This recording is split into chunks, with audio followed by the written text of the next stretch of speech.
الرحمن الرحیم۔ السلام علیکم زینب ٹی وی کے ناظرین، آج کے درس حدیث میں خوش آمدید۔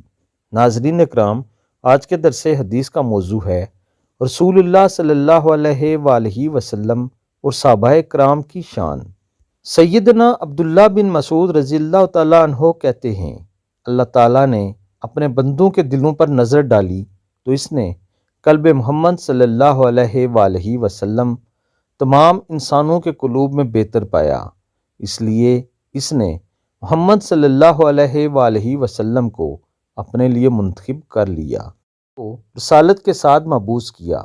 پھر اس نے اس دل کے انتخاب کے بعد باقی بندوں کے دلوں پر نظر ڈالی اور اصحاب محمد صلی اللہ علیہ وآلہ وسلم کے قلوب کو تمام انسانوں کے قلوب سے بہتر پایا، اس لیے اس نے انہیں اپنے نبی کے وزراء یعنی ساتھی بنا دیا جو اس کے دین کے لیے قتال کرتے ہیں۔ ناظرین کرام، مفہوم حدیث یہ ہے کہ ساری کائنات میں اللہ تعالیٰ نے جس ہستی کو اپنے لیے سب سے بہتر پایا وہ نبی اکرم صلی اللہ علیہ وآلہ وسلم ہیں، انہیں اپنا حبیب بنا لیا۔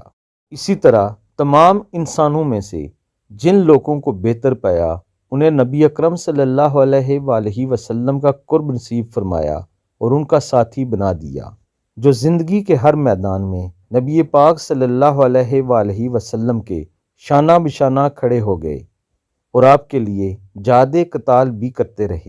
آسمان کے نیچے وہ پاک جماعت صحابہ کرام رضوان اللہ تعالیٰ علیہم اجمعین کے نام سے موسوم ہے۔ نبی پاک صلی اللہ علیہ وآلہ وسلم نے اپنے صحابہ کے بارے میں ارشاد فرمایا کہ میرے صحابہ ستاروں کی مانند ہیں، جس کی بھی اتباع کرو گے فلاح پاؤ گے۔